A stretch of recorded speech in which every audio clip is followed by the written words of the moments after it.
The royal court of Draventhorn gathered at midnight to watch a secret witch touch a sleeping dragon scale.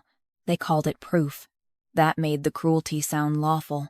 The scale rested on a black stone altar at the center of the Hall of Embers, larger than a shield, dark as volcanic glass, and veined with dull gold. It had belonged, the priests claimed, to the first dragon who ever bowed to the royal bloodline. No flame could melt it. No blade could mark it. No liar could touch it without their skin turning ash. At least, that was what the court wanted to believe. Mira Ashen stood barefoot before it, with iron-silver cuffs around her wrists and rain still dripping from the hem of her torn servant dress. Her dark hair clung to her cheeks. A bruise shadowed one side of her mouth, where a palace guard had struck her for refusing to bow quickly enough. She was 21, lower house-born, quiet enough to be forgotten until something went wrong. And lately, everything had gone wrong. The royal fires had burned blue for 7 nights. 3 dragon eggs in the eastern hatchery had turned cold. The king's war banners had fallen without wind. Servants whispered that someone in the lower halls was stealing dragon heat from the crown.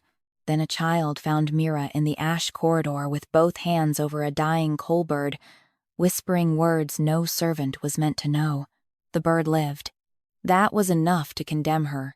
Secret witch, ash blood, dragon thief. The accusations followed her into the Hall of Embers, where nobles gathered beneath hanging braziers and dragonbone arches. The air smelled of smoke, wet stone, and fear disguised as judgment. At the far end of the hall stood Dragon King Cassian Veyr. He did not sit tonight. No throne had been placed before the sleeping scale. Cassian stood in black ceremonial armor, tall and broad-shouldered, his dark hair swept back from a face too controlled to be called merciful. His eyes were gold, but not warm. Dragon gold. Fire buried under command. Around him, the court held itself carefully, as if one wrong movement might wake something no one wanted named. Mira had seen him only twice before. Once from a kitchen doorway, when he passed through the lower corridor after a border execution, his face empty, and his hand bleeding where his nails had cut his own palm. Once in the hatchery shadows, standing alone before the cold eggs, whispering nothing at all, while every torch leaned away from him. The court called him ruthless. Mira thought ruthlessness did not always look so tired. Beside him stood High Counselor Veyr, silver-robed and narrow-faced, with a ceremonial staff tipped in red crystal. His voice carried through the hall like a blade wrapped in velvet. "Let the court whip Myron Sen Aren. She claims innocence. The sleeping scale will answer what her tongue cannot." Mira lifted her chin. "I never entered the hatchery." A murmur rolled across the nobles. Veyr turned toward her with patient contempt. "Witches rarely walk through doors when blood can crawl beneath them." The court laughed softly. Cassian did not. His gaze remained fixed on Mira, unreadable and sharp enough to make breathing feel dangerous. Veyr gestured to the altar. "If she is nothing, the scale will remain asleep. If she carries forbidden ash magic, it will burn her mark into the stone for all to see." Mira looked at the scale. It did not look asleep to her. It looked silenced. That thought came from nowhere and struck her so hard she nearly stepped back. The cuffs tightened around her wrists. Veyr noticed. "Afraid?" "Yes," Mira said. The court laughed again, louder. She turned her face toward them. "Only fools are not afraid when powerful men ask ancient things to judge poor girls." The laughter died. The cuffs flared hot in warning, but she did not cry out. Cassian's eyes changed. Only slightly. Attention sharpened into something more dangerous. Veyr's smile vanished. "Touch the scale." The guards pushed her forward. Mira stumbled to the altar. The sleeping scale reflected her face in dark gold. Pale, wet, bruised, terrified, and still alive. She thought of the coal bird in the corridor, its tiny chest failing beneath her hands. She had not meant to save it. She had only felt something inside it flickering wrong. and whispered the sound that rose in her throat. A sound like fire remembering how to breathe. "Touch it," Veyr ordered. Mira looked once at Cassian. He said nothing. That silence hurt more than she expected. She placed her fingers on the scale. For one heartbeat. Nothing happened. Then the entire hall heard a dragon scream. Cassian dropped to one knee. The impact cracked the black marble beneath him. Gasps burst from the court. Guards drew blades. Braziers exploded blue-white. Behind the Dragon King, his shadow tore open, and from it rose the outline of a colossal dragon chained through the throat, wings, ribs, and heart. It was not dead. It was not free. Its golden eyes were Cassian's eyes. The sleeping scale blazed under Mira's hand, no longer dark, but alive with molten light. Pain shot through her palm, but the scale did not burn her. It opened. Ancient symbols crawled across its surface. The witch did not steal dragonfire. She heard the dragon that was buried inside the king. Veyr went white. Cassian looked at Mira from the floor, horror breaking through his perfect control. The chained dragon behind him screamed again, and this time every flame in the hall bent toward her. Mira tried to pull her hand away. The scale held her gently. A voice older than the throne spoke from the fire. "Ash Healer Blood lives." The court that had brought her to prove she was a fraud watched the Dragon King's hidden dragon wake screaming at her touch. The Hall of Embers did not move after the dragon screamed. People did. Nobles stumbled back from the altar. Flame priests dropped their copper bowls.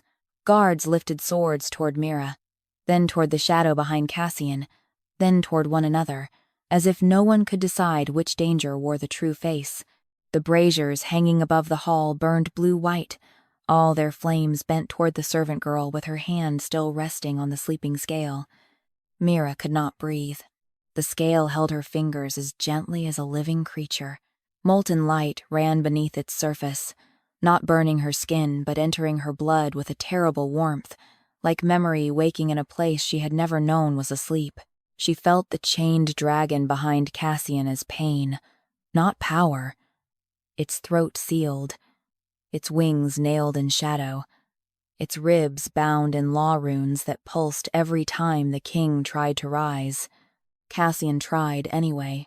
His hand struck the marble. The dragon behind him screamed again, and the king's body shuddered as if the sound had torn through his bones. High Counselor Veyr recovered first. "Seize her," he commanded. The guards moved. The scale flared. Every sword in the hall turned red hot. Men shouted and dropped their weapons. One blade struck the floor and melted into the shape of a small, curled dragon before hardening black. No one laughed now. Mira finally tore her hand from the scale and stumbled backward. The light followed her fingers in thin gold threads before fading into the air. "I did not do that," she whispered. Veyr's face was pale, but his voice stayed sharp. "You awakened a forbidden projection. Proof of witchcraft." Cassian lifted his head. His golden eyes were no longer cold. They were furious. Not at Mira. At the word forbidden. "What is behind me?" he asked. No one answered. The dragon's shadow loomed over him, enormous and bound, its long, horned skull lowered. Its mouth opened in a sound that no longer reached the air. Now that Mira's hand had left the scale, the scream had become silent, but every flame still trembled from it. Veyr stepped between Cassian and the court. "Majesty, the servant has infected the sacred relic. Her blood is showing false visions to weaken confidence in your rule." Cassian looked at him. "I asked what is behind me. A witch's illusion." The sleeping scale cracked. Not fully. Just a thin gold line down its center. A voice moved through the fire. "Lie." The court froze. Mira stared at the scale. It had spoken once already. Ash Healer Blood lives. Now its judgment burned through the hall in one simple word. "Li." Cassian rose slowly. Each movement looked painful. The chained dragon rose with him, forced to mirror his posture, though its wings trembled. He turned toward Mira. "What did you feel when you touched it?" The question was not gentle, but it was real. Mira swallowed. "Pain." His jaw tightened. "Mine?" "No." She looked at the chained dragon. His. Something changed in Cassian's face. A dangerous crack opened in the king's control. Veyr saw it and moved quickly. "The creature behind you is a curse shape, projected by her blood. Ash healers were outlawed because they entered royal fire and corrupted dragon instinct. They made kings hesitate. They made dragons disobey." Mira heard the hidden confession. They made dragons disobey. She looked at Veyr. "Disobey whom?" His eyes narrowed. The scale answered in gold flame. "The ones who sealed the throat." The marble floor beneath the altar split with a sharp crack. From the opening rose smoke, not black but silver gray, carrying the smell of old ash and rain on stone. Shapes moved inside it, hands wrapped in bandages, women kneeling beside wounded dragons, children hidden beneath furnace stairs, dragon eggs warmed by palms instead of royal flame. Mira saw a woman with her same dark hair standing before a dragon whose wing had been pierced by iron. The woman pressed both hands to the wound and sang fire back into the creature's blood. The dragon lowered its head to her, not as master to servant, but as patient to healer. Then the vision changed. Council soldiers storming the healing chambers. Ash healers dragged away, their hands bound so they could not touch flame. Their names struck from records. The royal court declaring that dragons would answer crown command only, never healer blood. The smoke vanished. Mira was shaking. Cassian stared at the place where the vision had been. Ash, healers were real. Veyr face hardened. They were dangerous. They healed dragons. They interfered with royal control. The silence after that sentence was absolute. Veyr realized too late what he had admitted. Cassian turned toward him, and the temperature in the hall dropped, though every brazier burned hotter. "Royal control," the king repeated. Veyr bowed his head. "Majesty. Control is what kept Draventhorn from falling after the dragon wars." The chained dragon behind Cassian opened one eye wider. Mira heard its silent voice through the lingering burn in her palm. "Not wars. Cages." Her breath caught. Cassian saw her reaction. "What?" She looked at him, then at Veyr, then back at the sleeping scale. "It says there were no dragon wars," she whispered. "There were cages," Veyr shouted. "Enough." He lifted his staff, and red crystal light burst across the floor in a circle around Mira. The cuffs on her wrists tightened until iron cut skin. Pain flashed through her arms. The scale's glow dimmed as if smothered. Cassian stepped forward. The dragon chain behind him pulled tight. He stopped, breath sharp. Mira understood. Whatever bound the dragon also bound him. If he moved against Veyr's magic too directly, the chain punished the dragon inside his shadow, and the pain returned through the king. Veyr's voice softened, returning to courtly sorrow. "You see, Majesty? She has already made you doubt the history that protects your throne.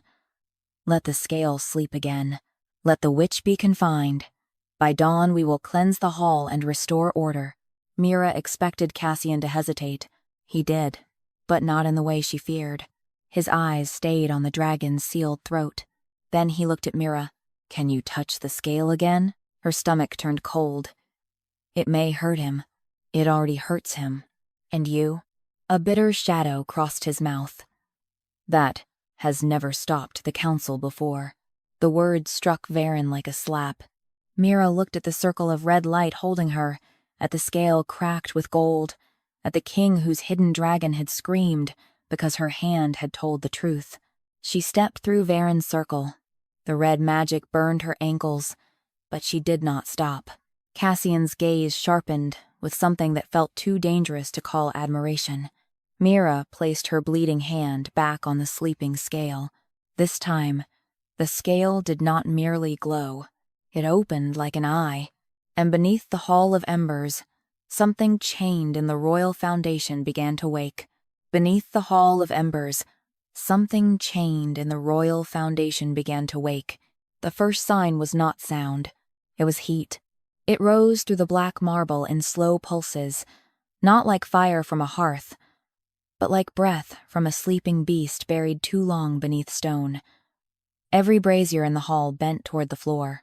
The golden line running down the sleeping scale widened beneath Mira's palm, opening into an eye-shaped crack filled with molten light.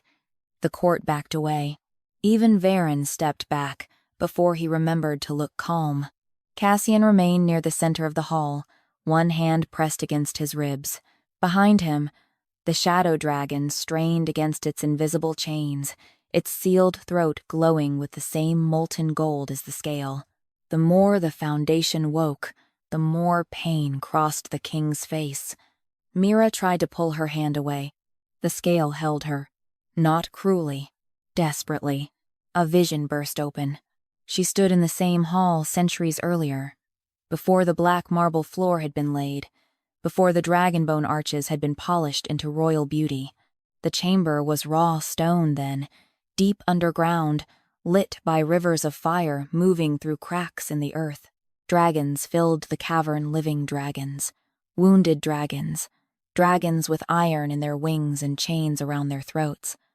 Around them moved ash healers in dark robes, their hands glowing with ember light as they drew poison from dragon wounds. They were not commanding the dragons. They were saving them. Then the vision twisted. Council banners, royal soldiers, priests carrying red crystal staffs. The ash healers were accused of making dragons too loyal to mercy. The wounded dragons were dragged away. Their voices were sealed. Their pain was buried under the new palace foundation and renamed royal strength. At the center of the vision stood a young dragon king with Cassian's eyes, weeping as counselors forced a chain into his dragon's throat. Mira gasped back into the present. Cassian saw her face. "Tell me." The hall waited. Veyron's voice sharpened. "Do not let her speak another lie." The scale flared gold. Lie. The word rolled through the chamber again, louder this time. Veyron's staff cracked near the red crystal tip. Mira's voice shook, but she did not lower it. "There is a chamber under the hall, not a tomb, a prison." They sealed dragon voices beneath the palace and built the throne over them. Nobles cried out. Flame priests made warding signs. A few dragon knights looked down at the floor beneath their boots as if it might open and accuse them personally. Cassian turned toward Veyr. "Open it." The High Counselor went still. "There is nothing beneath this hall but old foundation stone." Cassian's golden eyes burned. "Then opening it will cost you nothing." Veyr smiled faintly. "Majesty, royal authority cannot be dragged through servant visions every time a frightened girl touches a relic." Mira felt the scale pulse beneath her hand. Not frightened. The word entered her blood. Witness. She looked at Cassian. "The scale wants blood." Veyr seized on it. "There. Witchcraft always asks for blood. Not sacrifice," Mira said. "Answer." Cassian understood, before the court did. He drew the dagger from his belt and cut his palm. Veyr moved fast. "Majesty, do not." Cassian's blood struck the sleeping scale. The hall split open. Black marble cracked from altar to throne, not violently enough to swallow the court, but cleanly, like a wound reopening along an old scar. Golden fire shone from below. Steps appeared beneath the altar, carved into the foundation itself, descending into a darkness that smelled of ash, iron, and dragon breath. The shadow dragon behind Cassian gave a silent scream. This time, Mira heard words inside it. "Do not leave me buried." Cassian staggered. Mira reached for him without thinking, then stopped before touching. He noticed. Even in pain, he noticed. "May I?" she asked. His expression changed, as if the question struck some locked place inside him. "Yes." She gripped his forearm. The moment her skin touched his, the chained dragon behind him stopped screaming. Not because the pain ended, because it was no longer alone. Every flame in the hall steadied. Veyr's face turned ashen. Cassian looked at the stairs. "You are coming with me." Mira almost flinched at the command. He heard himself and corrected, voice lower. "If you choose to." The correction mattered more than it should have.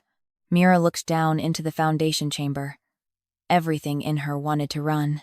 She was a servant girl, accused of witchcraft, bruised, bleeding, and now standing at the mouth of a royal crime large enough to destroy kingdoms. But beneath the hall, the buried dragon voices called to the part of her blood she had been taught to fear. "I choose to know," she said. They descended together. Veyr followed because secrets rarely allowed their keepers to stay above them. 2 guards came behind him, then priests, then nobles who feared truth less than being left outside the room where power might change hands.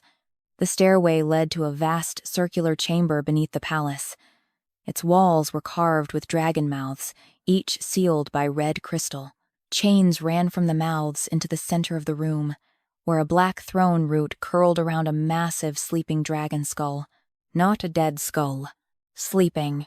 Its eye sockets glowed faint gold. Mira stepped forward, horrified. "What is this place?" Cassian answered before anyone else could. "The foundation of my throne." Veyr's voice came from behind them, quiet and merciless. "The foundation of your peace." The sleeping dragon skull opened one golden eye, and every sealed dragon mouth in the chamber began whispering Mira's name. Every sealed dragon mouth in the foundation chamber whispered Mira's name, not loudly. That made it worse. A shout could be dismissed as panic. A roar could be blamed on magic, fear, or the old stones shifting under heat. But this whisper moved with terrible patience, passing from one carved dragon mouth to another until the entire chamber breathed around her. Mira. Mira Ashen. Ash healer blood. She stood in the center of the hidden foundation beneath Draventhorn Palace, one hand still gripping Cassian's forearm, and felt every noble behind her recoil as if her name had become a blade. The carved mouths along the walls were not decoration. She understood that now. Each one held a dragon voice sealed into red crystal, bound to the throne root coiled around the sleeping skull at the chamber's center. The palace had not been built over dragon glory. It had been built over dragon silence. Cassian pulled his arm gently from Mira's hand and stepped toward the skull. The shadow dragon chained behind him strained with every step, its sealed throat glowing brighter, its massive wings dragging against invisible restraints that reached into Cassian's own body. "What dragon is this?" Cassian asked. No one answered. Veyr stood at the foot of the stairs with 2 guards and 3 flame priests behind him. His face had recovered its stillness, but Mira saw the pulse in his throat. He was not surprised by the chamber. He was afraid of what it might say. Cassian turned toward him. "I asked you a question." Veyr lowered his head. The first ember. The chamber trembled. The carved dragon mouths hissed. "Not first." Mira heard the correction inside the stone. "Stolen." She looked at Cassian. "They object to the name." Veyr's eyes sharpened. "Do not pretend to translate royal relics." The sleeping scale, still glowing in the hall above, answered through the foundation in one word. "Li." A crack ran through another red crystal seal. Cassian's gaze stayed on Veyr. "Tell me the real name." The High Counselor's mouth tightened. Mira felt the chamber waiting. The skull at the center stirred in sleep, and inside its hollow eye burned a gold flame, so old it seemed to remember the first darkness. At last Veyr said, "Aurelian." The name struck the chamber like a key. Every sealed mouth opened a fraction. Aurelion. Aurelion. The true name filled the foundation, and the sleeping dragon skull exhaled. The heat of that breath rolled across the floor, carrying images inside it. A living dragon of immense gold-black scale, not monstrous but wounded, standing beside early kings before the palace was stone. Ash healers moved around him with ember-lit hands. One woman laid her palm against his throat and drew out a spear of black iron. The dragon lowered his head in gratitude. Then, the vision darkened. Counselors argued that dragons who answered healers before kings could not be trusted. Aurelian refused to burn a city of rebels after learning children were hidden inside its walls. The council called his mercy disobedience. They chained his throat, cut his voice into pieces, and built the new throne above his sleeping skull. Each later Dragon King inherited command from the prison, not from the dragon's consent. Cassian stared at the vision as if it had opened a wound behind his eyes. My line ruled from his silence. Yes, Veyr said. And because of that silence, the realm survived. Mira turned on him. You keep using survival like a clean word, because the dead do not care whether the methods were ugly. The living dragons did. The carved mouths whispered again. Louder now. We cared. Cassian closed his eyes once. When he opened them, the gold in them was brighter, and behind him the chained shadow dragon lifted its head with the same terrible focus. What was done to my dragon? He asked. Veyr did not answer. Mira walked toward the sleeping skull. The red crystals along the walls flared as if warning her away. Pain sparked through her cuffs, but the iron silver had already cracked from the scale's first awakening. She lifted one hand toward Aurelian's brow. Cassian caught her wrist. Not hard. Enough to stop her. If this hurts you, it is already hurting him, she said. His jaw tightened at the echo of his own words. Then he released her. Mira touched the dragon skull. The chamber vanished. She stood inside Cassian's shadow. Not metaphor. Not memory. A dark inner chamber made of black fire and gold ash. At its center lay the king's dragon, the living spirit she had seen chained behind him. Its body was not dead, but it had been folded into obedience, bound by red crystal nails through the throat, wings, and heart. Around it stood figures in council robes, not living men, but generations of inherited command.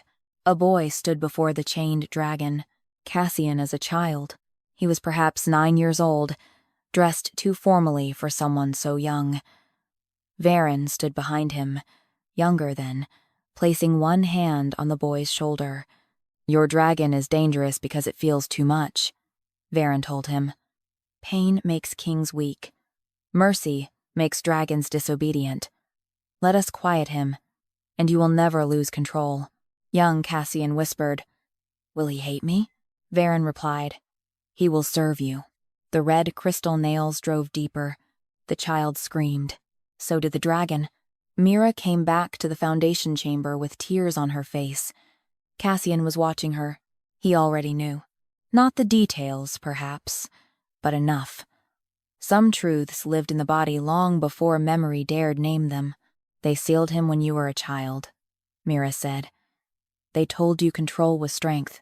Cassian's face went still in the way people went still, when they were trying not to break before witnesses. Veyr stepped forward. And that control made him king. Cassian turned. No, he said. It made me useful. The chamber shook. Aurelian's skull opened its second eye. Mira felt the next command rise from the foundation. Not from Veyr, not from the crown. From the dragon beneath all of them. Name the nail.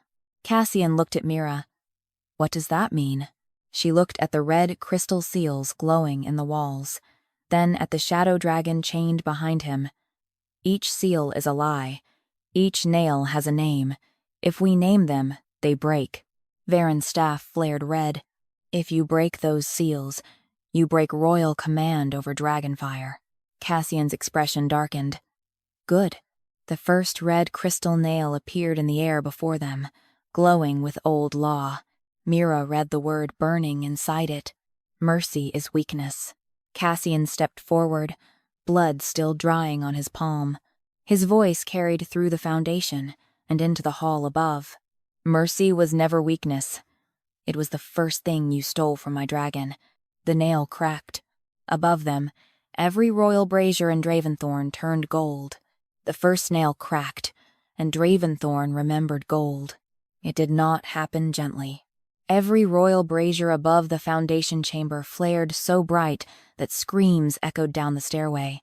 The blue-white court flames, trained for centuries to bend only toward command, turned molten gold all at once. In the Hall of Embers, nobles fell back from the sudden heat. Priests shouted prayers that died unfinished.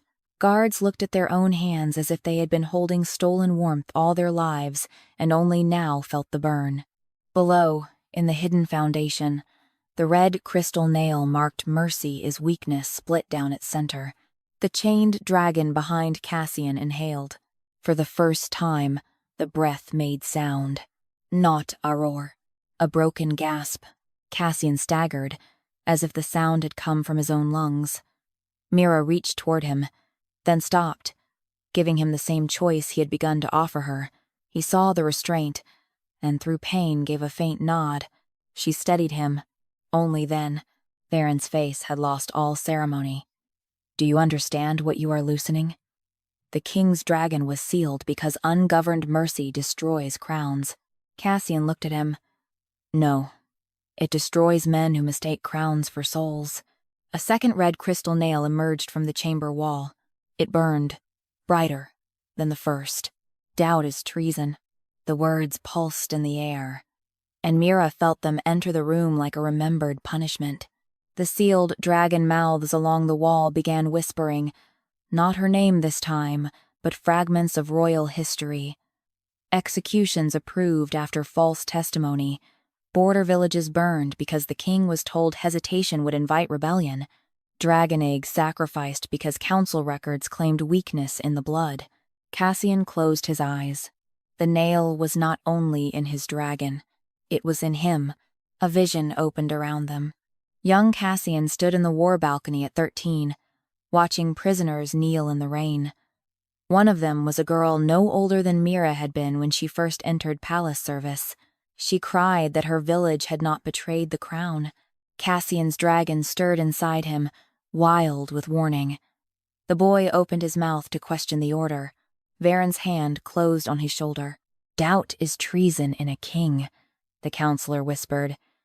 "If you pause, thousands will bleed because you were too soft to choose." The boy gave the order. The vision ended before the blade fell. Cassian's face had gone bloodless. Mira felt fury rise in her, but not at the boy. At the room that had taught a child to confuse doubt with betrayal. The nail waited. Cassian's voice was rough when he spoke. "Doubt is not treason. Doubt is the door before judgment." The second nail cracked. The carved dragon mouths opened wider. Aurelian's skull lifted slightly from the throne root, and golden light poured from beneath it. The palace above groaned, as if the foundation had begun remembering it was built on something alive.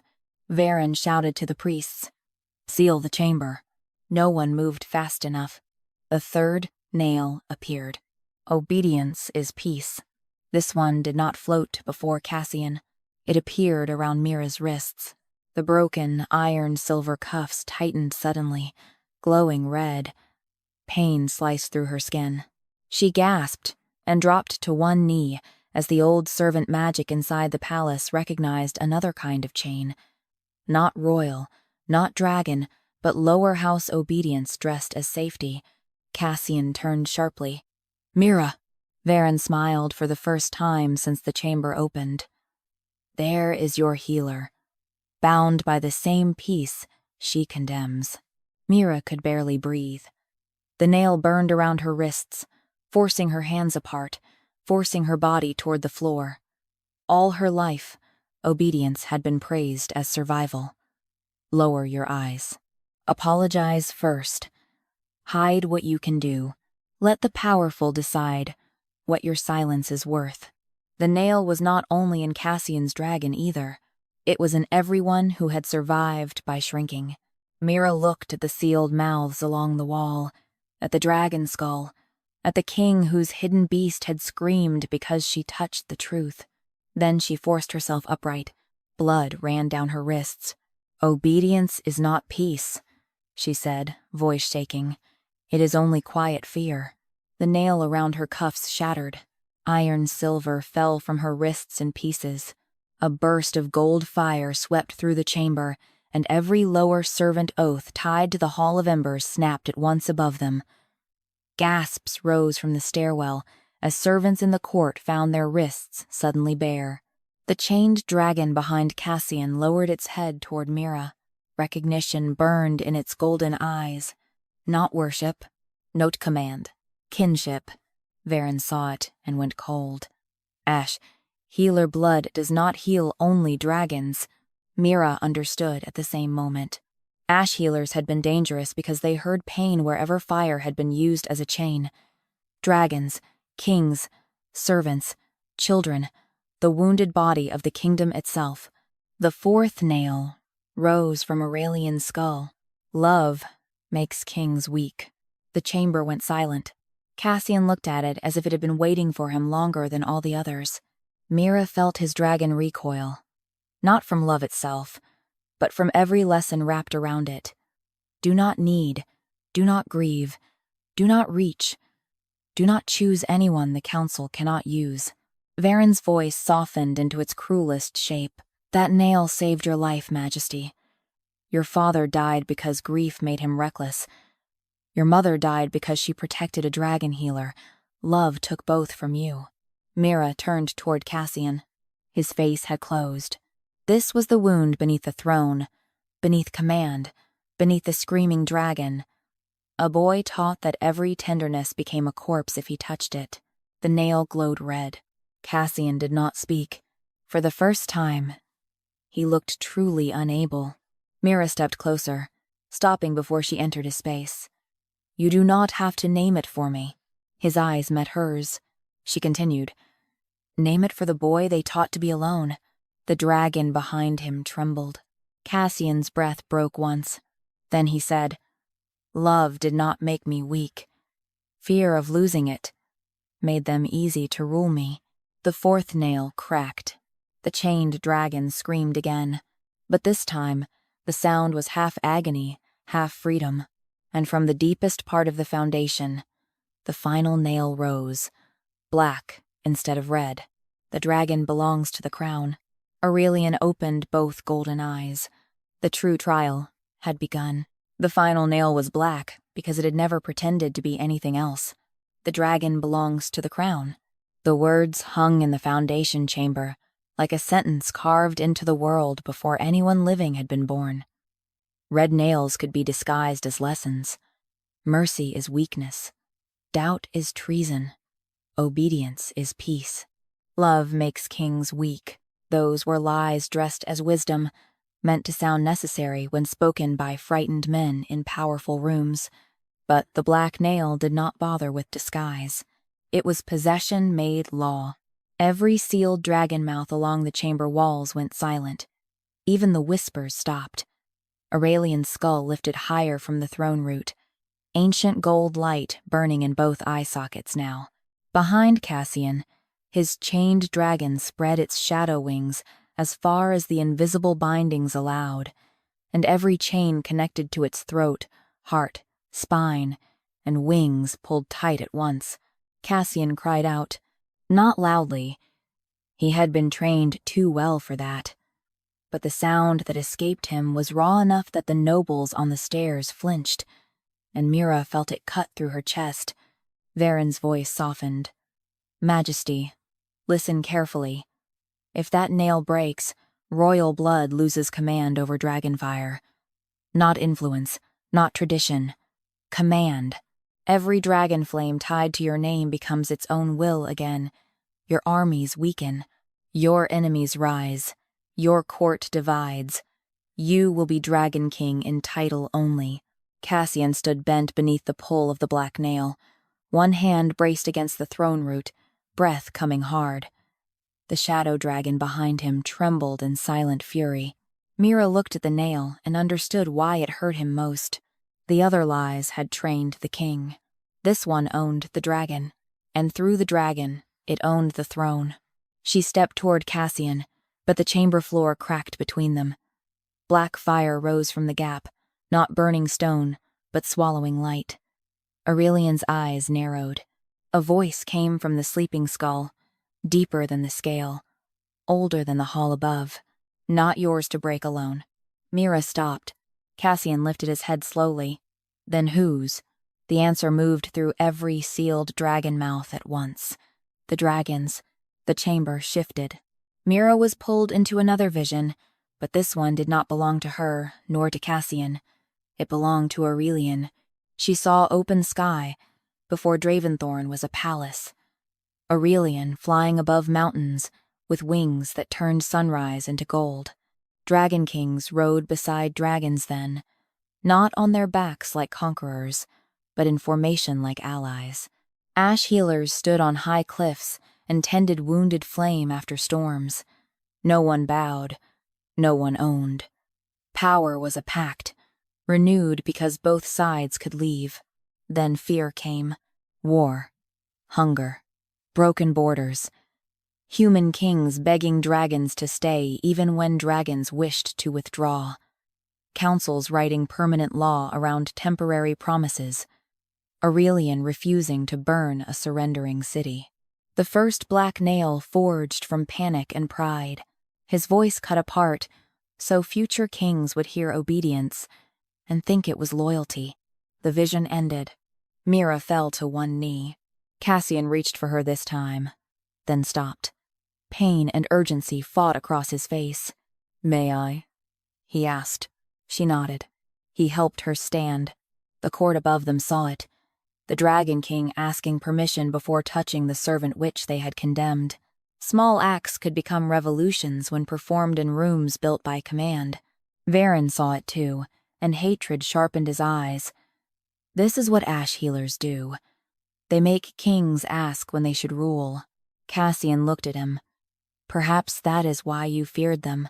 The black nail pulsed. Aurelian's skull turned slightly toward Cassian's shadow dragon. The chained beast lifted its head. Its sealed throat glowed gold beneath the black nail's command. For the first time, Mira heard its voice clearly. Not through pain, not through vision, but in the chamber itself. I was not born to be your crown. Cassian closed his eyes. The words struck him harder than accusation. When he opened them, the king in him and the wounded boy inside him seemed to stand in the same body, both terrified of what came next. "No," he said, voice hoarse. "You were not." The black nail cracked once. Veyr shouted, "Stop him!" The guards on the stair hesitated. Some still obeyed the counsel. Some had seen too much. One knight raised his spear toward Mira, but the sleeping scale's light flashed from above, and the spearhead melted before he could throw. Cassian stepped toward his own dragon. The chain through his chest tightened. Blood darkened the front of his black armor, though no blade had touched him. Mira moved with him, not leading, not pulling, only keeping one hand near his arm in case he chose to take it. He did not. This part was his. The shadow dragon lowered its great head until its golden eye met Cassian's. "I was taught that if you were free, I would become less king," Cassian said. "I was taught that your will was danger, that your mercy was weakness, that your fire belonged to my blood because my blood inherited a throne built over yours." The dragon stared at him. Cassian's voice broke, but did not fail. "I release the claim." The black nail split down the middle. The entire palace screamed. Above them, the Hall of Embers shook. Royal banners tore loose from the walls. Every dragon-shaped carving in the throne chamber cracked open at the mouth, releasing centuries of swallowed fire. Nobles cried out as golden light poured from the foundation and flooded the court. The black nail fought to remain. Its pieces clung to the chains through Cassian's dragon, burning deeper, trying to make freedom look like death. Mira felt the ash healer blood in her hands ignite. Now, she stepped forward and placed both palms against the chain at the dragon's throat. Pain exploded through her arms. Cassian turned sharply. "Mira," she gritted her teeth. "You named the lie. Let me heal where it cut." The dragon's fire entered her. It was too much. Too old, too wounded. She saw generations of kings using borrowed flame, counselors calling obedience peace, ash healers buried without names, dragons made into symbols after their voices were sealed. The pain tried to hollow her. Then, Cassian's hand covered hers on the chain, not claiming, joining. The scale's voice rang from above. King and healer, witness and wound, no crown between. Together they pulled. The black nail shattered. Cassian's dragon screamed not in agony this time, but in release. Its wings burst open, filling the chamber with gold-black fire. Chains snapped from throat, heart, spine, and ribs. Aurelian's skull rose fully from the throne root and dissolved into a vast living spirit of ancient flame. The sealed dragon mouths along the walls opened wide. Voices poured out. Not curses, namis. Dragon names stolen from history. Healer names erased from records. The names of children born with ashlight in their hands and hidden until fear found them. Veyr fell to his knees. The red crystal on his staff shattered. Cassian stood in the center of the storm, no longer magnified by stolen command, no longer shielded by inherited lies. His dragon stood behind him, free and terrible, but it did not bow. Neither did Cassian ask it to. The Dragon King turned toward the court above. His voice carried through the cracked foundation and into the Hall of Embers. From this night, no dragon belongs to the crown.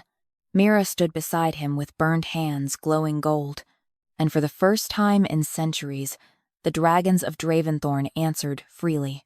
The dragons of Draventhorn answered freely, and the sound changed the kingdom before anyone understood its meaning. Above the foundation chamber, every flame in the palace rose gold, not blue-white obedience, not court-trained fire that bent toward royal blood on command. Gold, wild, living. Some flames leaned toward the open windows.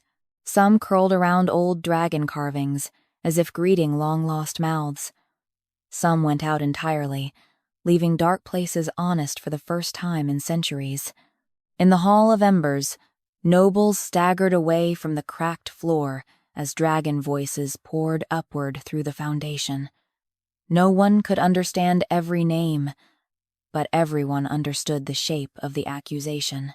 Names had been stolen. Voices had been sealed. Power had been built from silence and called inheritance. Mira stood beside Cassian in the foundation chamber with both hands burning. Not destroyed. Burning. Gold light moved under her skin, where she had touched the chain at his dragon's throat. The pain was sharp enough to blur the edges of the room, but beneath it lived something steadier. The strange, devastating relief of a wound finally allowed to become visible. Her palms were blistered. Blood ran down her wrists. Yet when she looked at them, she did not see witchcraft. She saw work. Ash healer work. Cassian saw the burns, too. His face tightened. "You are hurt." Mira gave a tired breath that almost became a laugh. "So are you." He looked down at his own armor. Blood had seeped through the black plates, where the chain had torn its final claim from his chest. Behind him, his freed dragon stood enormous and gold-black, no longer mirroring his every movement. It watched Cassian with ancient fury, but not hatred. That seemed to hurt him more than anger would have. Veyr knelt near the broken red crystal staff, hands braced on the floor. The High Counselor's face was pale with shock, but already his mind was moving. Mira could see it. Men like Veyr survived disaster by naming it before anyone else could. He lifted his head toward the nobles gathered at the stairway. "Do you hear them? This is what happens when forbidden blood touches royal fire. The dragons are no longer bound. The crown no longer commands them. Border words will fail. Hatchery flames will die. Draventhorn will be vulnerable before dawn." Fear moved through the witnesses. Veyr knew where to press. He did not deny the chamber now. He did not deny the sealed mouths, the red crystal nails, the bound dragon inside Cassian. He could not. Too many had seen. So he changed the question from what happened to what happens next. That was how old power survived truth, by making freedom sound like starvation. Cassian turned toward him. The dragons were imprisoned, and now they are angry. They had reason. Reason does not protect villages from winter, Veyr said. Reason does not guard mountain roads. Reason does not hatch eggs. You have broken command, Majesty. Very noble, very beautiful, very fatal. Some nobles murmured agreement. Cassian's freed dragon lowered its head, gold eyes narrowing. Mira stepped forward before the king could answer. Her legs trembled, but her voice held. Then ask them. The chamber quieted. Veyr stared at her. What? You keep speaking as if dragons only protect when enslaved. Mira looked toward the opened mouths in the walls, the gold fire moving through the chamber, the ancient spirit of Aurelian rising above the broken throne root. Ask them what they will give freely. The silence that followed was heavier than the dragon roar. Cassian looked at her, and something in his expression shifted, not surprise exactly, but recognition. He had spent his life being taught that command was the only language power respected. Mira had offered a different one. Aurelian's spirit turned toward her. Ask. Ash healer. Mira swallowed. The court was listening from above. Cassian was listening beside her. The freed dragon behind him was listening too. She lifted her burned hands, palms open. Will the dragons help Draventhorn survive the first year of truth? No one breathed. Aurelian's golden fire moved slowly through the chamber, touching the sealed mouths one by one.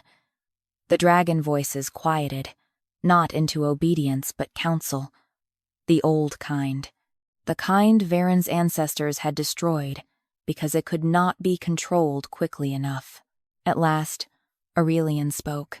We will not serve the crown. Cassian bowed his head. No, we will not warm hatcheries as hidden fuel. No, we will not burn enemies because men fear doubt. No. Aurelian's gaze moved to Mira. We will answer wounds when called with witness. We will guard children who are not offered to us as debt. We will lend flame where the asking is recorded and the giving can end. Mira felt tears rise, sudden and hot, not because everything was solved, because the dragons had not said no. Cassian turned to the witnesses on the stairs. Record it. No scribe moved. Then a lower clerk, a thin young man with ink on his sleeve, pushed through two nobles and opened his ledger with shaking hands. I will record. Veyr's face hardened. You have no authority. The clerk looked terrified. Mira said, Write anyway. He did. The scratch of ink sounded small inside the foundation chamber. It also sounded like a beginning. Veyr saw the danger and rose unsteadily. You think ink repairs a realm? You think asking will hold when the first village freezes? The people will beg for old fire once comfort costs them. Cassian looked at him. Then we will tell them what comfort cost before. He turned toward the court above. The lower chamber will remain open. The sealed dragon names will be read publicly. Every hatchery rite, border ward, execution flame, and royal decree tied to sealed dragon command will be reviewed. No fire will be called sacred because it was hidden. Panic erupted. Veyr smiled faintly through the chaos. And when the houses resist, they will resist before witness. And when they rebel, Cassian's freed dragon finally spoke, its voice like flame dragged over stone. Then let them explain why freedom frightens them more than cages. The nobles fell silent. Mira looked at the dragon, then at Cassian. The king did not smile. Neither did she. This was not victory. It was the first honest moment after a wound had been opened, and honesty did not close cuts quickly. Then the foundation shook again.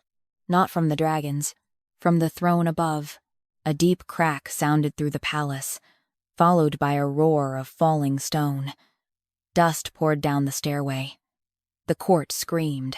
Aurelian's spirit turned sharply. Veyr's smile vanished. Cassian looked upward. What was that?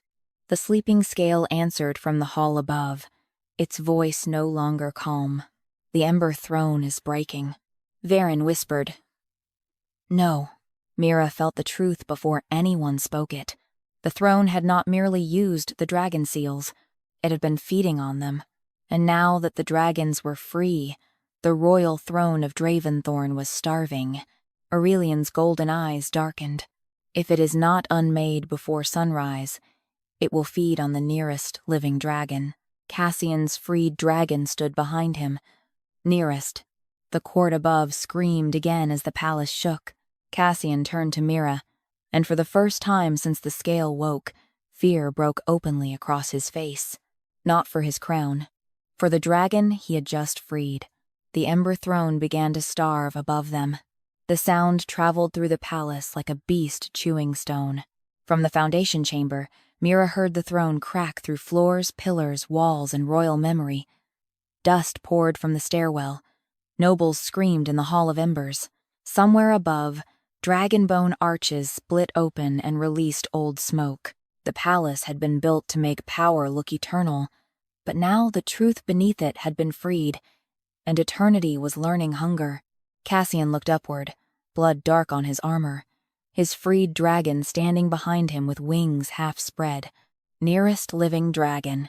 The words struck the chamber again without being spoken. The Ember Throne had fed for centuries from sealed dragon voices, from Aurelian's sleeping skull, from Cassian's chained inner dragon, from command disguised as royal fire. Now the seals were broken. Aurelian's spirit was awake. The dragon mouths had opened. The old system had lost its hidden food. So, it would take the closest flame it could reach, Cassian's dragon. Mira saw the decision form in his face before he spoke. He would offer himself. Of course he would. Kings raised on sacrifice always knew how to turn their bodies into payment before they learned how to build something different. No, Mira said. Cassian's eyes cut to hers. I have not said anything. You did. Her burned hands tightened. You just said it with your face. For a moment, even in disaster, something almost human passed between them. Not humor, not softness, recognition. Then the palace shook again, and the moment vanished. Veyr rose slowly beside his broken staff, dust streaking his silver robes. There is still time to restore order. Cassian turned on him. You mean chain him again? I mean save the realm. Veyron's voice sharpened. The throne needs dragonfire. It was designed to hold it. Give it one living flame willingly, and the collapse stops.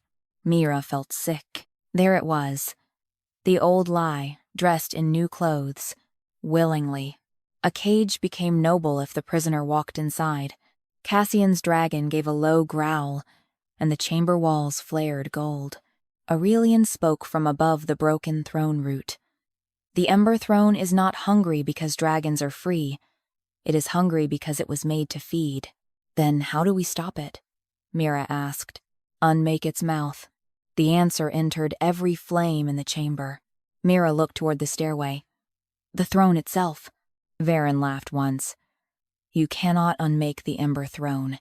It is bound to the palace, the crown, the royal bloodline, the border words, the hatcheries, the old treaties, everything built on the cage, Cassian said. Veyr's silence confirmed it. The palace shook again. Harder. A section of ceiling cracked above them. Cassian caught Mira by the waist and pulled her clear before stone crashed where she had stood. He released her immediately after, as if remembering that rescue did not grant ownership.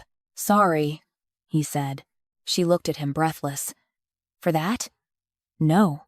His gaze held hers one heartbeat too long. Then Aurelian's spirit roared. Go. They ran.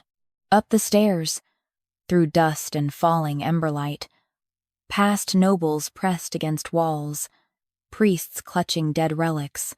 Guards who no longer knew whom they served. When Mira reached the Hall of Embers, she saw the throne at the far end of the chamber split open like a furnace with teeth. The Ember Throne was not only a seat. It was a dragon-shaped engine of black stone and red crystal, hidden beneath gold, ritual, and centuries of worship. Its armrests had become claws. Its back had opened into a jaw. Inside that jaw burned a hollow flame, ravenous and red, reaching invisible hooks toward Cassian's freed dragon. The dragon staggered. Cassian did too. Mira felt the pull through the burns in her hands. The throne was calling not to command now, but to appetite. Veyr entered behind them, breathing hard. Majesty, if the throne falls, Draventhorn loses the old wards tonight. Cassian stared at the hungry throne. Then, at the terrified court, then at the freed dragon behind him. Mira could see the war inside him. A kingdom against one living soul. The old lesson against the new truth. Varen's voice against the dragon's scream. Every king before him had chosen the throne and called it duty. Cassian stepped forward. Mira's heart clenched. Then he drew his sword and drove it into the marble before the throne. "I will not feed you," he said. The Ember Throne screamed. Red flame lashed out, striking him across the chest. He fell to one knee. His dragon roared and tried to reach him, but the throne's hooks tightened around its shadow wings. Mira ran to the altar where the sleeping scale still lay split open like an eye. The scale burned gold as she approached. "Ash healer," it whispered. "I know," she breathed, "but I do not know how." The scale showed her. Not a weapon. Not a spell. A memory of ash healers standing around wounded dragons, not pulling pain into themselves, but giving it a path out. Fire did not need to be owned to be guided. Hunger did not need to be fought with more hunger. A mouth could be closed by refusing to keep feeding it stories. Mira lifted the scale with both burned hands. Pain blinded her. She carried it toward the throne. Veyr shouted for guards. No one moved. Cassian looked up, horror in his eyes. "Mira, do not touch that thing." She walked past him. "I am not feeding it." The throne's jaw opened wider. Mira placed the sleeping scale against its red crystal heart. "I am making it listen." Gold fire exploded outward. The throne showed its memories. Dragons chained, kings crowned, executions blessed. Hatcheries warmed, borders sealed. Children taught that power had to consume something to remain strong. Mira forced the scale deeper into the crystal. "Name what you are," she whispered. The throne screamed. Cassian rose behind her, blood running down his armor. He placed his hand beside hers on the scale. "Stolen hunger," he said. Aurelian's spirit answered from below. "Inherited cage." The freed dragon stepped forward, lowering its great head. "False crown." The court watched as each name cracked the throne's crystal heart. Veyr stumbled back. "Stop. You will lose everything." Cassian's voice carried through the hall. "No, only what was never ours." The Ember Throne shattered. Red fire collapsed inward, then burst upward through the palace roof in a column of black ash and gold sparks. The old wards screamed as they died. The royal banners burned without flame. The crown on the empty throne step split in two. Then silence fell. No throne stood at the end of the hall. Only a circle of blackened stone, the sleeping scale resting at its center, glowing softly under Mira's burned hands. Cassian's dragon stood free behind him. Aurelian's voice rose through the foundation. "Now build without a mouth. Now build without a mouth." Aurelian's words remained in the ruined Hall of Embers after the red fire died. No one answered them at first. The court stood around the place where the Ember Throne had been, staring at the blackened circle in the marble as if a god had vanished, and left only proof that it had been eating them. The royal banners hung in burned strips. Dragonbone arches smoked above shattered columns. The crown lay split on the steps, one half turned inward, the other resting near Cassian's sword. There was no throne, no royal flame bending to command, no hidden engine under the floor feeding power upward through sealed dragon mouths. Only the sleeping scale at the center of the ruin, glowing gold beneath Mira's burned hands. She swayed. Cassian caught her before she fell, then lowered her carefully to the marble, as if the whole court were watching him learn what gentleness looked like without ownership. His own wounds still bled beneath broken armor, but he ignored them until Mira gave him a look sharp enough to make him pause. "You are bleeding," she said. "So are you. That does not make it wise." For one breath, something like a smile almost touched his mouth. Then the palace groaned. The old wards had died with the Ember Throne. Everyone felt it. The air changed first, less warm, less obedient, less protected. Wind entered through cracks where no wind had been allowed for centuries. Somewhere distant, a hatchery bell rang in alarm. Outside the palace walls, the mountain storm rolled closer, no longer held back by stolen dragonfire. Fear returned quickly. It always did. A noble lord stepped forward, face gray with ash. "Majesty, the eastern hatchery will freeze." A priestess cried. "The border words are gone." Another noble shouted, "The throne is destroyed. Who commands the realm?" Veyr, still standing though his staff was broken and his authority had bled out with it, lifted his head. His voice was hoarse, but steady enough to reach the frightened. "You see?" he said. "The witch has left us defenseless. The king has broken the only power keeping Draventhorn alive." Mira tried to rise. Cassian placed one hand near her shoulder, not pressing. "Do not." She looked up at him. He corrected himself at once. "Please." She stayed seated, partly because her body would not obey pride anymore. Cassian stood. His freed dragon rose behind him, no longer chained, no longer forced to mirror him. It did not bow. It simply stood with wings half open over the ruined hall, living flame against the broken crown.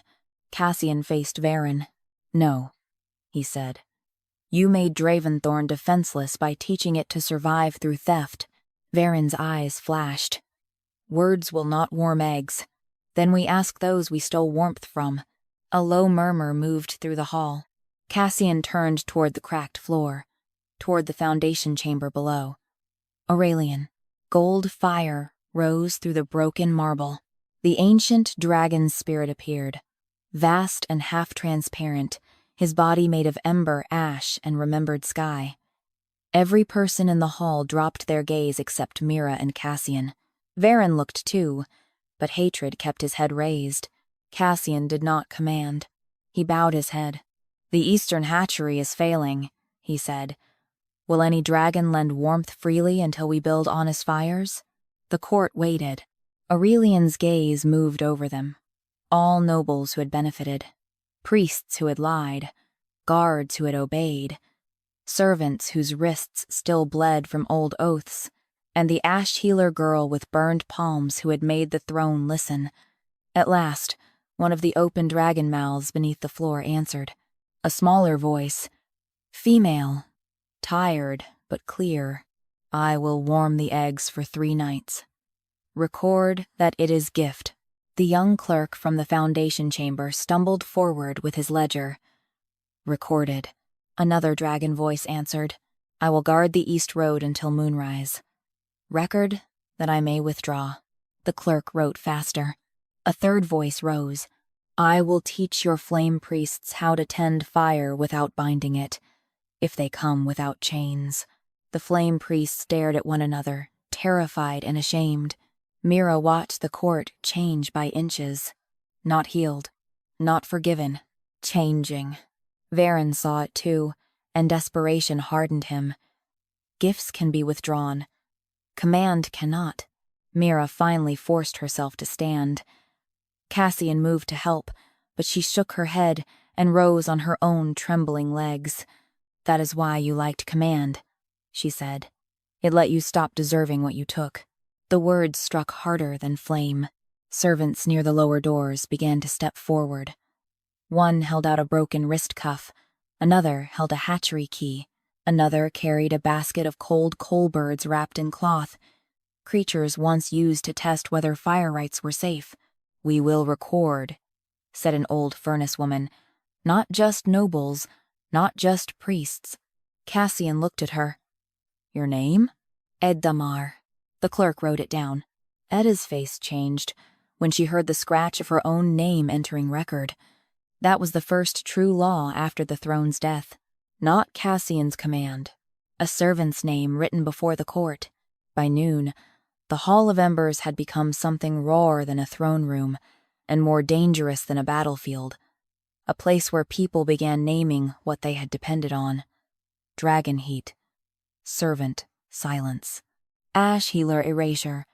Council fear. Royal obedience. Every admission hurt. Every admission made the old hunger weaker. Veyr was bound before the broken circle where the throne had stood. Cassian did not execute him.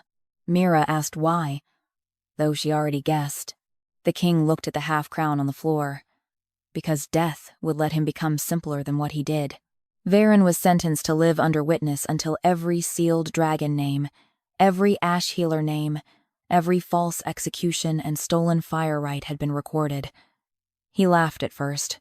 By evening, when the first list of ash healer children was read aloud, he stopped laughing.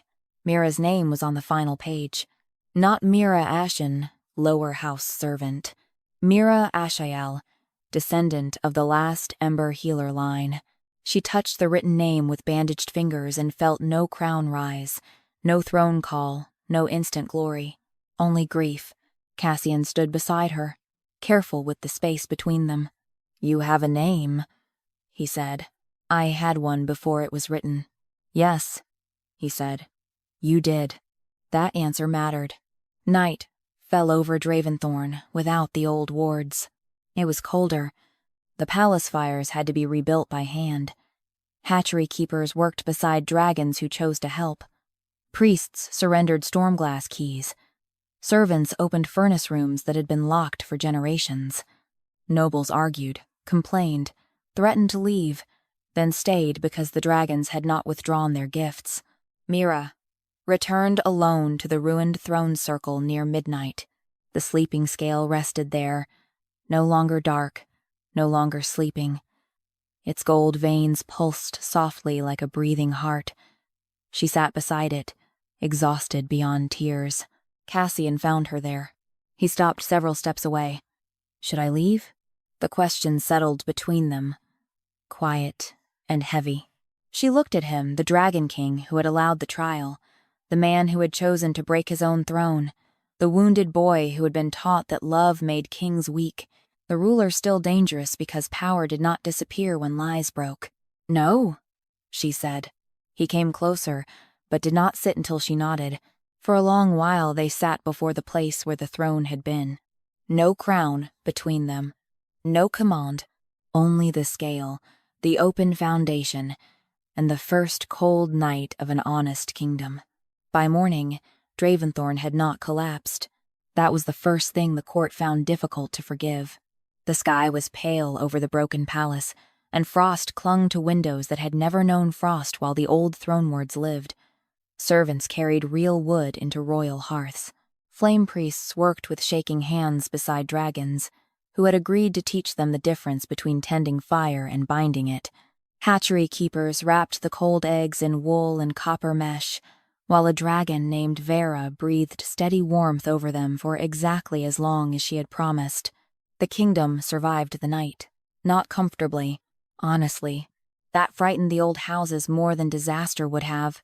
If the palace had frozen, if the roads had split, if the hatcheries had died before dawn, Veyr's followers could have pointed at the ruins and said the cage had been necessary.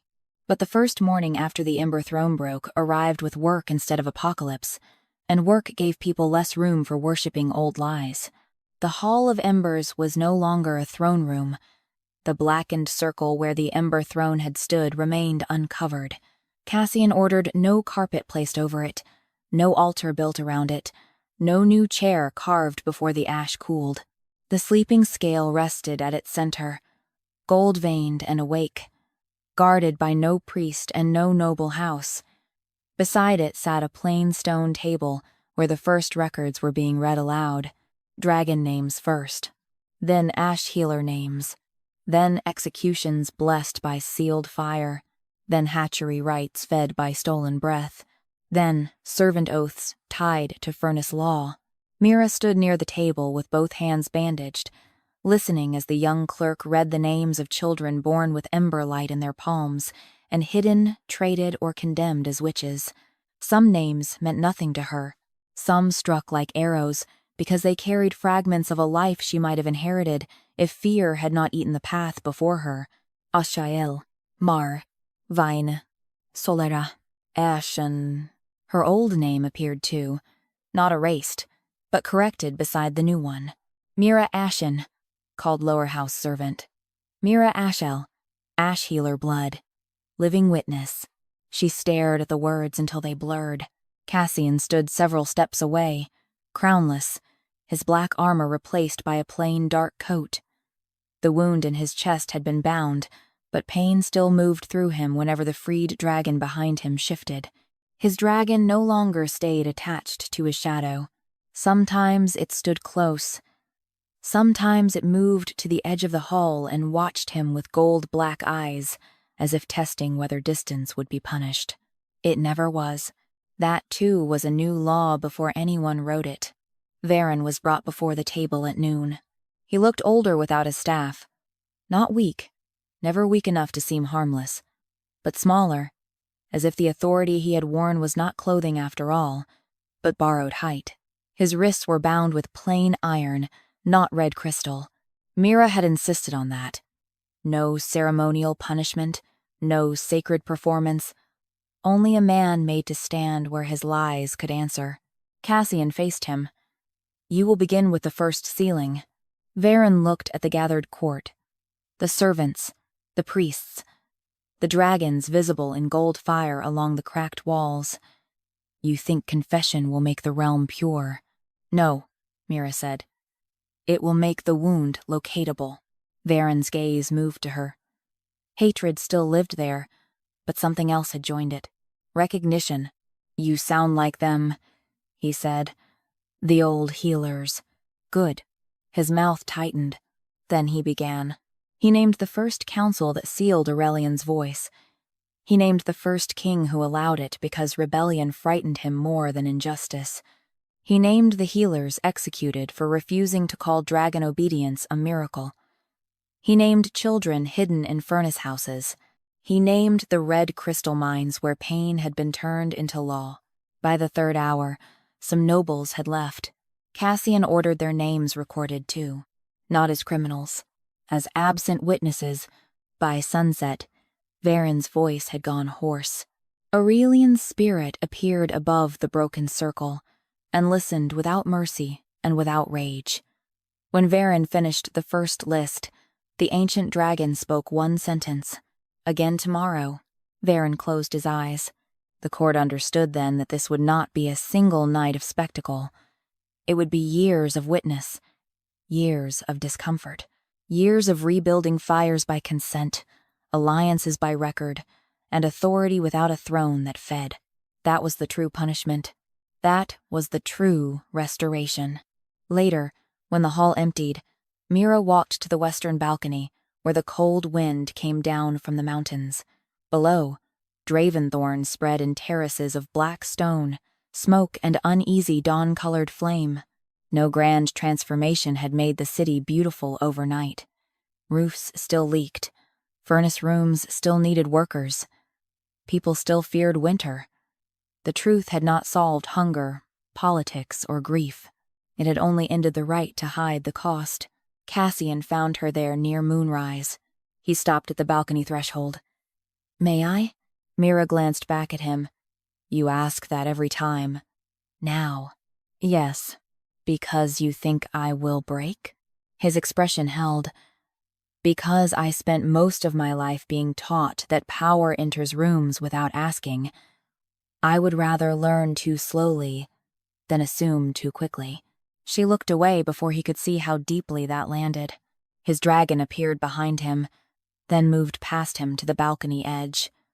The great creature lowered its head toward Mira's bandaged hands. She lifted one palm, and the dragon breathed a small thread of gold warmth over the burns. The pain eased, not vanished, but softened. Thank you. she whispered. The dragon blinked, then withdrew. Cassian watched, something raw in his eyes. He trusts you. No, Mira said softly. He trusts that I will not call his pain loyalty. The words struck both of them. For a while, they stood in silence. Then Cassian said, I failed you in the hall. Yes, I let Veyr use you as proof, because I wanted the answer to be simple. Yes, I thought if the scale condemned you, I could punish a witch and keep believing the fires were only failing because of one hidden enemy.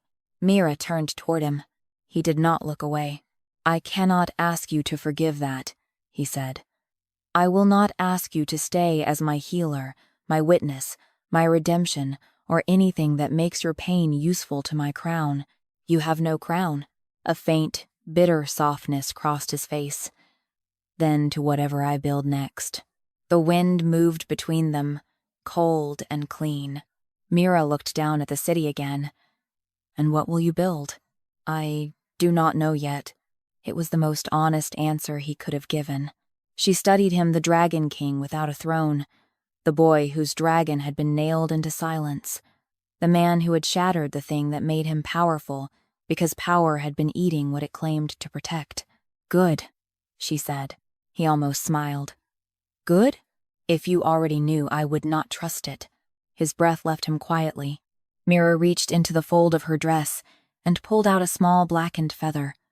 The coal bird she had saved in the ash corridor had shed it before the guards dragged her away. She had kept it, without knowing why. Now its edge glowed faint gold from the dragonfire in her hands. She held it out. Cassian looked at it. What is this? Proof that I was a healer before anyone named me one. He accepted it carefully, as if it were a relic. Keep it, she said. Not as a promise, as witness, he finished. Their eyes met. This time no scale opened. No dragon screamed. No court watched. No throne demanded blood. Only the cold mountain wind, the broken palace behind them, the living dragon at the balcony edge, and the first fragile quiet between two people who had both been used by power and were only beginning to learn what choice felt like without chains. Mira held out her bandaged hand. Cassian looked at it once, making sure the offer was real. Then he took it. His palm was warm, scarred, and careful. Below them, the dragons of Draventhorn lifted their voices to the night, not in obedience, not in warning, but in answer. The sound moved across the mountain roads, through hatchery smoke, over opened furnace rooms, and into the ruined Hall of Embers where the sleeping scale glowed like an eye that would never close again. Mira Ashen had entered the royal court as a secret witch accused of stealing dragonfire. The court forced her to touch the sleeping scale to prove she was a fraud. Instead, her hands woke the Dragon King's hidden dragon, exposed the sealed voices beneath the palace, broke the nails driven through mercy, doubt, obedience, love, and dragon will, shattered the Ember Throne, restored the Ash Healer names, and taught Draventhorn that fire was never meant to belong to a crown. And Cassian Veyr, the Dragon King whose own dragon had been chained inside him, did not ask her to heal his kingdom by becoming another kind of prisoner. He only held her hand under the open sky, while the first honest fires of Draventhorn learned how to burn.